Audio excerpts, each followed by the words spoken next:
Hi, my name is Monil Kapadia and I'm a CPA CA based in Canada. Today's video will walk you through the basics of tax system in Canada. Me, along with my spouse Heda Kapadia, are running a tax practice based in Mississauga, Ontario. This video is created for new immigrants and for those who wanted to understand how to plan and save your taxes in Canada. The very first question as a new immigrant comes to you: when are you obligated to file a tax return? So in Canada, it depends on whether you have established a significant ties or not. So say for example, if you came on a PR or a work permit or a student permit and your intention was to stay for a longer time in Canada and to earn income from Canada, then yes, you become a tax resident irrespective of your number of days within a year. Once you become a tax resident because of the significant ties, you are obligated to file a tax return.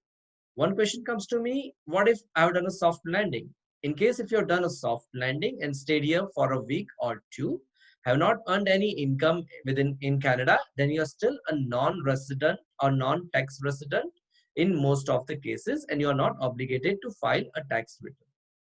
A typical tax year in Canada is from 1st January till 31st December, so it's a calendar year. Any income that you earn during this period, your taxes needs to be filed before 30th April of the next year. One question that comes to me again: what about the foreign property and the income before landing? Now, any income that you earn before landing to Canada for the first time is not taxable in Canada. So say for example, you landed on 1st of July 2020, any income that you earn Jan to June is totally tax free for Canada. And you just have to disclose it when you file your tax returns, but you do not pay any taxes. Once you land in Canada, all your global income is taxable, whether it is a fixed deposit interest or rental from your commercial property or whatever the source may be, but all your global income becomes taxable in Canada.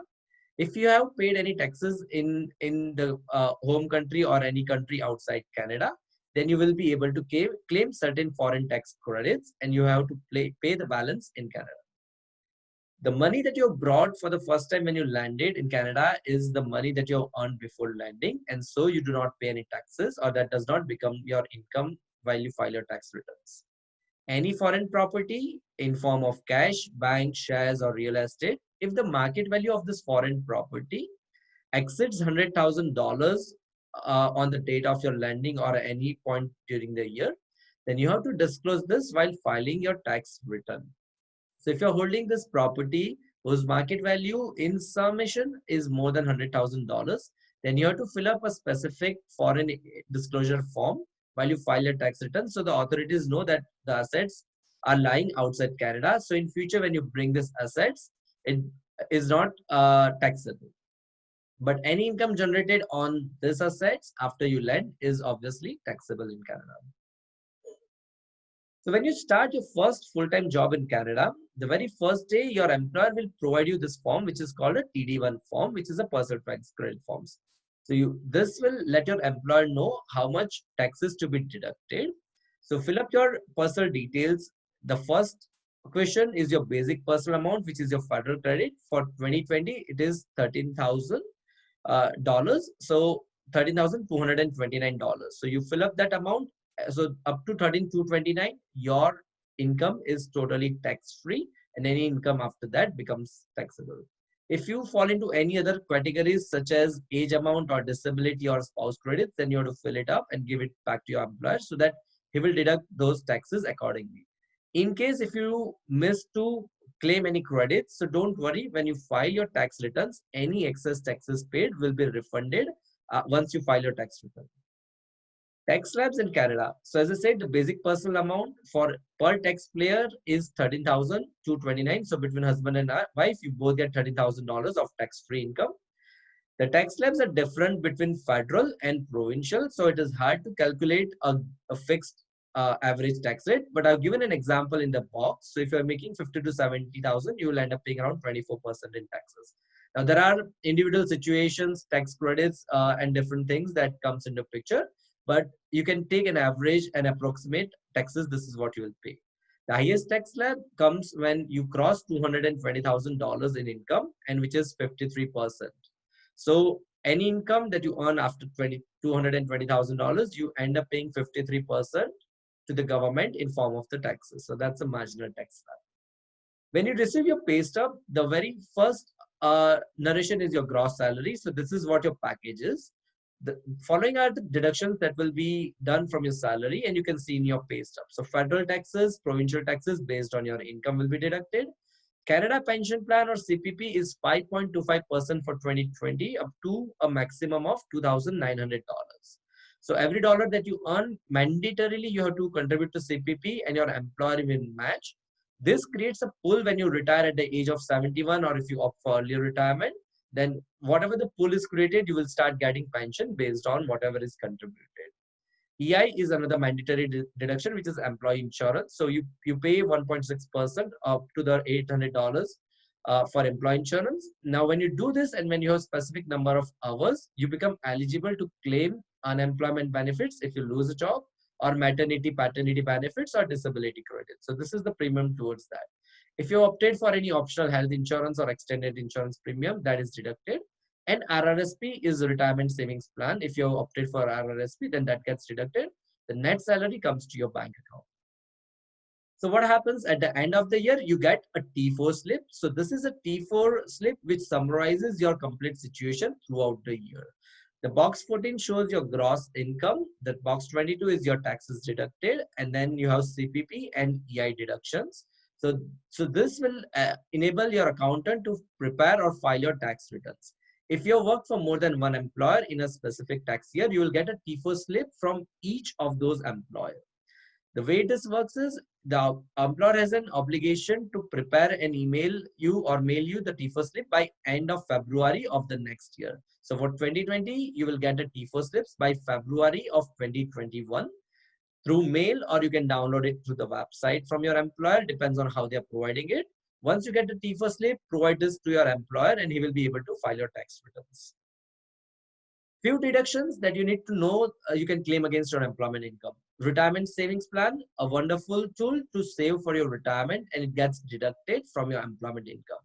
I'm creating a series of videos that will explain more about the RRSP because it's a detailed topic and you can refer to that video to understand how the RRSP works. Other deductions are professional dues. So if you're, for me, I'm a chartered accountant, I contribute to my professional fees annually. I can deduct that against my employment income. If as a taxpayer you have a disability or in the family, then credits can be claimed. If you do a donation to a registered charity or registered political party in Canada, you can claim certain credits. If you have bought your first home, you can claim up to $750 in refund when you file your taxes. So make sure you tell your accountant that you bought your first home. If both husband and wife are going for a full-time job or they are studying full-time and the child is going for daycare, then you can claim daycare expenses up to certain limit. Now there are rules against this, and you can discuss what with your accountant how this works. If you're paid for medical expenses from your pocket and are not being reimbursed from your insurance company, then you can claim certain credits. If you or your spouse is studying full-time and or part-time and gets a tuition credit, so please check with your institution whether they are issuing a tax credit form, which is called T20202A, then you can claim credits against this. If you're taken a loan from financial institution in Canada and if you're paying interest, you can claim that as deduction. Now, many times question comes to me, hey Monil, I landed in December, it's just a month and I didn't make any income, it's a zero income. Do I still file taxes? Yes, you are obligated to file taxes from two perspectives. From the compliance, you are a tax resident and you have to file the tax returns. Second, when you file your tax return, you are eligible for certain credits that are the benefits that the government gives, such as child benefit, GST, HST credit, climate action incentive, and trillium benefit. Now, childcare benefit and GST, HST are mentioned in the form. When you are a new immigrant, please download this form, fill it up, and submit it to government. You will start getting it from the first year. For the second year and subsequent years, your accountant, when he files your tax returns, will claim these benefits for you. GST, HST credits is the form RCIP 151. Now, climate action incentive is an incentive that every province has agreed upon certain amount based on your family size. So irrespective of your income, as a new immigrant, you are not eligible for climate action incentive, but for second year, when you're filing your tax returns, your accountant will be able to claim this benefits for you. Now, each province has a different rate, so you need to check with your accountant based on the province of your residence. Um, Ontario Trillium Benefit. So this is specifically for Ontario if you're paying a rent or property taxes. And if your income is below specified amount, then you can claim this credits. So all of these amounts in the credits are based or related to the income that you make in a specific year. And based on that income, you will get this amount. Now, certain tax planning techniques and optimization tools. Now, with a full-time income, it is really difficult to plan the taxes because the system is very transparent. There are so much of deductions that you can claim. Now, to address few, I have already discussed you the deductions, but you can still plan certain things. RRSP contribution. So say, for example, if you did the RRSP contribution and for a particular year, your income is low, you are into a lower tax bracket, please do not utilize that RRSP contribution against that income. You can always carry it forward into the next year when your income is more, when your tax slab is higher, and you can claim more benefits. Tuition fees, if you or your spouse going for a tuition, then you can claim those tuition credits. You can claim it for your spouse if you are an earning member. Contribute to RRSP to avoid jumping tax brackets. So this is one good tool that you need to talk to your accountant well in advance. Based on your income, your accountant will tell you what your marginal tax bracket is. You can contribute to RRSP till 1st of March of the next year. So for 2020, you can contribute till 1st March 2021. Any contribution done can be deducted and taken the benefit for the current 2020 year. Please remember there are room and the limits and the cap available for this. As a new immigrant, you will probably not have a room to contribute to RRSP. So in the first year, please do not contribute to RRSP. The second year, you will start getting the room and you can start contributing. So make sure you do not contribute when you do not have the room. Otherwise, you will end up paying penalty to the government. File family tax returns together. We always file family, husband and wife together. It is called a linked return so that we can transfer the credits to the higher taxpayer and save more taxes. TFS and RESP is another tool for tax savings for your, it's a tax-free savings and savings for your children for their education. Again, I will create a series of videos for TFS and RESP, which I'm discussing in detail how that works. Split home buyers credit, donations, political contributions. So we will split the credits based on the tax of for yourself or for your spouse based on how we are doing it. How to file taxes. Now, there are various free softwares available in the market. If you understand your tax situation, if you know what credits you are eligible for, and if you know what you're doing, you can do it yourself. But if you need a professional help, like with us, everything works online. I send an Excel checklist which asks you basic questions about your name, address, SIN number, and your situation. You attach your T4 slips, attach your supportings if you've done any donations or contributions. Email it to us. We share your draft return. You can e-sign it or you can print and sign it, send it back to us, and we will e-file it. So everything works online, virtually through emails and phone calls. And it's a seamless process when you work with us. Deadline to file the taxes is again 30th April of the next year. In case, as a new immigrant, if you are offered an independent contractor job, we do a corporation for independent contractor.